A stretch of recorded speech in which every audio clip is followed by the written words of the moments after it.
وسلم اس پہ سواری کرنے لگے ہیں نا تو اس نے کچھ شوخی دکھانے کی کوشش کی، تو حضرت جبریل امین علیہ الصلوۃ والسلام نے اس کو پھر اللہ کے رسول علیہ السلام کا تعارف کروایا ہے کہ تم محمد صلی اللہ علیہ وسلم کو شوخی دکھاتے ہو، حالانکہ اللہ کے نزدیک ان سے زیادہ معزز سوار تمہارے لیے کوئی نہیں۔ حضرت انس فرماتے ہیں جب یہ بات کی گئی نا تو براق نے جب یہ بات سنی تو اس کے پسینے چھوٹ گئے، اس کے پسینے چھوٹ گئے۔ یہ معرفت رسول ہے، یہ معرفت النبی ہے، یہ اللہ کے رسول صلی اللہ علیہ وسلم کا تعارف تھا کہ جب آپ کی بات آ گئی، آپ کی ذات آ گئی، آپ کی شخصیت آ گئی تو دنیا کی تمام شخصیت آپ سے زیر ہو جاتی ہے۔ جب آپ کا قول آ گیا تو دنیا کے تمام اقوال مغلوب ہو جائیں گے اور اللہ کے رسول صلی اللہ علیہ وسلم کا قول غالب آ جائے گا۔ یہ شخصیت کہ جب کسی مسلمان کے سامنے اس بات کو رکھ دیا جائے کہ یہ اللہ کے رسول صلی اللہ علیہ وسلم کی حدیث ہے، یہ اللہ کے رسول صلی اللہ علیہ وسلم کا قول ہے، یہ اللہ کے رسول کا طریقہ ہے، پھر اس کے سامنے اپنے آباء و اجداد کے طریقے نہیں چلنے چاہیے، پھر اپنی برادری کے رسم و رواج نہیں چلنے چاہیے، پھر اس کے نزدیک کسی امام کی امامت اور کسی مفتی کا فتویٰ معتبر نہیں ہونا چاہیے۔ اس کے نزدیک پھر ایک ہی بات معتبر ہو، وہ کون سی ہو؟ کہ اللہ کے رسول صلی اللہ علیہ وسلم کی بات۔ براق کو تعارف کروایا گیا ہے تو براق کے پسینے چھوٹ گئے ہیں، جیسا کہ صحیح مسلم کے اندر بھی حدیث ہے، انی عارف حجرا بمکہ کان یسلم علی قبل ان ابعث، کہ اللہ کے رسول علیہ السلام فرماتے ہیں میرے صحابہ میں آج بھی مکہ کے اندر اس پتھر کو جانتا ہوں جس کے پاس سے میں گزرا کرتا تھا اور وہ مجھے سلام کیا کرتا تھا۔ اللہ کے رسول علیہ الصلوۃ والسلام پر وہ پتھر سلام کیا کرتا تھا، آپ کو اسلام کہا کرتا تھا قبل نباسا، حالانکہ زمانہ نبوت سے قبل کی بات، یعنی اس پتھر کو اللہ رب العزت نے معرفت الرسول دی تھی، اللہ کے نبی کی معرفت اور اللہ کے نبی کا تعارف حاصل ہو گیا تھا۔ اور صحیح بخاری کی حدیث کو سنیے، اپنے ایمان کو تازہ کیجئے۔ اللہ کے پیارے پیغمبر علیہ السلام احد پہاڑ پر چڑھتے ہیں، احد پہاڑ نے حرکت کرنا شروع کر دی، ہلنا شروع کر دیا، تو اللہ کے رسول علیہ السلام نے اپنی ایڑی مبارک کو احد پہاڑ پہ مارا، اپنے پاؤں مبارک کو احد پہ مارا اور فرمایا اسبت یا احد فما علیک الا نبی و صدیق و شہیدان، احد ٹھہر جا، تیرے اوپر ایک نبی کھڑا ہے اور ایک صدیق کھڑا ہے اور دو شہید حضرت عمر اور حضرت عثمان کھڑے ہیں، اسبت یا احد، احد رک جا۔ راوی حدیث فرماتے ہیں کہ احد پہاڑ نے دوبارہ پھر ہلنے کی حرکت کرنے کی جرت نہیں کی۔ کیوں؟ اس کو اللہ کے رسول صلی اللہ علیہ وسلم کا تعارف کروا دیا۔ بڑی بڑی باتیں اس حدیث کے اندر، بڑے بڑے لوگوں کے مغالطے یہ حدیث دور کرتی ہے کہ اللہ کے رسول علیہ الصلوۃ والسلام کی زبان نبوت سے یہ جو کلمات، یہ جو الفاظ نکلے ہیں، یہ قیامت تک، آنے والی قیامت کی دیواروں تک حضرت ابو بکر صدیق رضی اللہ تعالیٰ عنہ کی صداقت پہ مہر لگا دی ہے۔ چاہے آج کو کوئی مسلمان ان کے ایمان عمل پہ شک کرے یا ان کی صداقت کا انکار کرے، لیکن اللہ کے رسول صلی اللہ علیہ وسلم نے احد پہاڑ کی بلندیوں پہ کھڑے ہو کے، احد پہاڑ بھی قیامت کے دن گواہی دے گا کہ اللہ کے رسول نے فرمایا تھا فما علیک الا نبی و صدیق، احد تیرے اوپر ایک اللہ کا نبی کھڑا ہے اور ایک صدیق کھڑا ہے۔ پھر حضرت عمر فاروق اور حضرت عثمان غنی کی شہادت کی پیشین گوئی بھی اللہ کے رسول علیہ السلام نے احد پہاڑ پہ کھڑے ہو کے۔ تو میرے بھائیوں، جو مسئلہ یہاں سمجھنے والا ہے، جو معراج مصطفیٰ کا یہاں تقاضا، یہاں شریعت ہمیں درس دیتی ہے،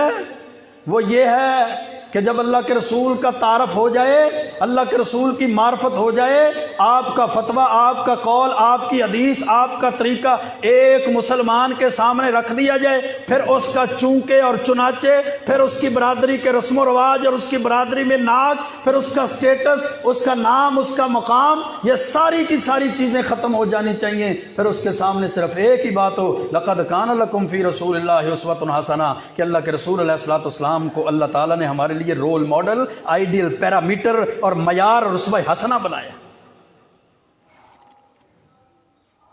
اللہ رب العزت نے سورۃ احزاب کے اندر ارشاد فرمایا وما کان لمؤمن ولا مؤمنۃ اذا قضى الله ورسوله امرا ان يكون لهم الخيرۃ من امرهم، نہ یہ کسی مومن مرد کے لیے ہی جائز ہے، نہ یہ کسی مومن عورت کے لیے ہی جائز ہے کہ جب اللہ رسول کا فیصلہ آ جائے تو اللہ اور اس کے رسول کے فیصلے کے باوجود وہ اپنا اختیار باقی رکھے۔ ٹھیک ہے جی، حدیث تو موجود ہے، لیکن کیا کریں، ہمارے امام کا قول بھی تو ہے، ہم اپنے امام کے مقلد ہیں، اپنے امام کی تقلید کو نہیں چھوڑ سکتے۔ پھر وہ یہ نہ کہے جی بالکل حدیث تو موجود ہے لیکن ہم جناب اپنے مفتی کے فتوے کو نہیں چھوڑ سکتے،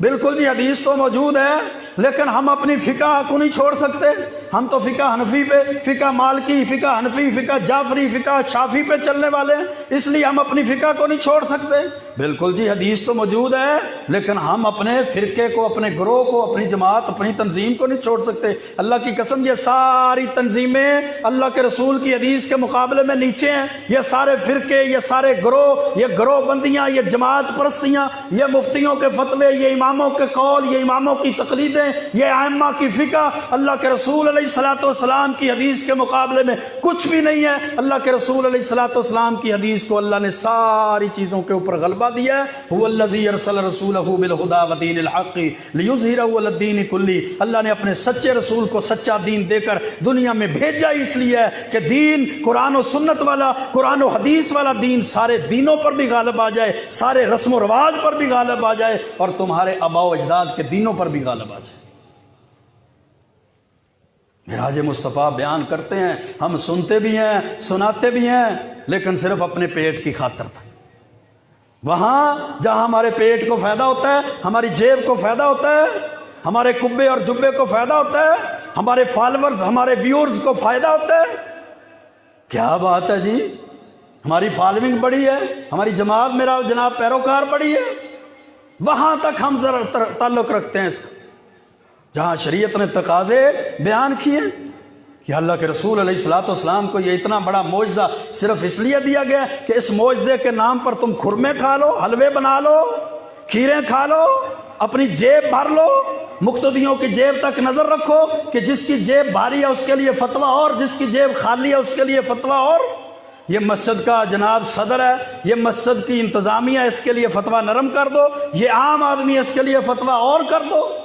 یہ تعاون کرنے والا معاونین میں شامل ہے،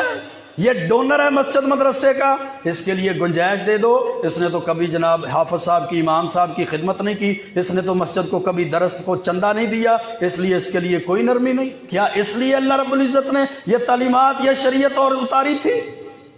کہ مولوی اللہ کے محبوب پیغمبر علیہ الصلوۃ والسلام کے ان معجزات کو کیش کروائیں، ان معجزات کے نام پہ پیسے لیے جائیں، ان معجزات کے نام پہ کھانے پینے کے بہانے بنا دیے جائیں، یا عورتوں کا بن سور کر زینت کا شکار ہو کر بازاروں میں نکلا جائے؟ کیا آج کیا ہے جی، آج شب معراج، یہ شریعت ہے، یہ شریعت کی تعلیمات ہے۔ وما کان لمؤمن ولا مؤمنۃ، جو مومن مرد ہو، جو مومن عورت ہو، اس کے لیے تو یہ جائز ہی نہیں ہے اذا قضى الله ورسوله امرا، کہ جب اللہ اور اس کے رسول کی بات آ جائے، اللہ اور اس کے رسول کا فیصلہ کر دیا جائے تو ان یکون لهم الخیرۃ، اس فیصلے کے اندر وہ اپنے لیے کوئی اختیار ہی باقی رکھے، یہ اختیار بھی باقی رکھنا اس کے لیے جائز نہیں ہے، چاہے کہ ہم اپنے امام کی خاطر، اپنی برادری کے رسم و رواج کی خاطر، اپنی قوم کے خاطر، اپنے علاقے کی خاطر، اپنے فرقے اور جماعت کی خاطر اللہ رسول کی بات کو ویسے ہی ختم کر دیں، ویسے ہی ٹال دیں، اور اللہ اور اس کے رسول کے قول کو، حدیث کو، بات کو ہم پس پشت ڈال دیں۔ نہیں میرے بھائیوں، اگر ایسا ہمارے ذہن میں بات ایسی آ گئی، ایسا کانسیپٹ ہمارا بن گیا، تو پھر یہ گھاٹے کا سودا ہے۔ عاملۃ ناصبہ تصلی نارا حامیہ، پھر عمل کر کر کے تھک جانے والے چہروں کے بارے میں بھی سورۃ غاشیہ پارہ نمبر 30 کے اندر اللہ رب العزت کا اعلان ہے، تسلا نارن حامیہ، کہ دنیا میں عبادات کر کر کے تھک جانے والے چہرے بھی قیامت کے دن جہنم میں پھینک دیے جائیں گے۔ وجہ کیا تھی؟ ان کے عقائد ہی درست نہیں تھے اور ان کا عمل کرنے کا طریقہ ہی درست نہیں تھا۔